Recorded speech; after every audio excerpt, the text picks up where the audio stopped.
Hey everyone, welcome back to the channel. In today's video, I will show you exactly how to send TikTok coins to your friends step by step.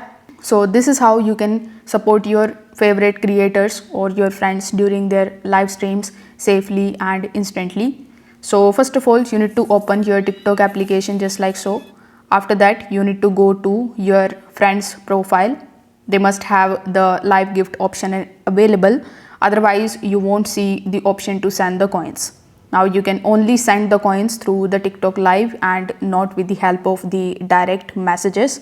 So you need to wait until your friend starts a live stream. So once they start the live stream, you need to tap on the gift icon that you see on the bottom screen. So it looks like a small present box. You will see a list of the virtual gifts that you can basically send them, including the coins values.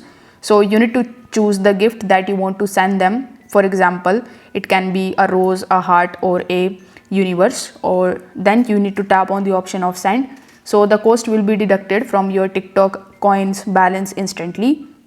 If you don't have enough coins, you just have to tap on your profile icon in the bottom right hand corner, or you are also going to see the recharge option right away. So you need to choose the coin package that you want and complete your payment. So the gift that you send will appear on your friend's screen and they will receive the value as diamonds, which they can later convert into money. So if your friend isn't live, you can also send the gift videos to creators who have gifted turned on. Just tap the gift icon under one of their videos and choose your gift. So if this video helped you out, make sure that you like this video and subscribe to the channel. Thanks for watching.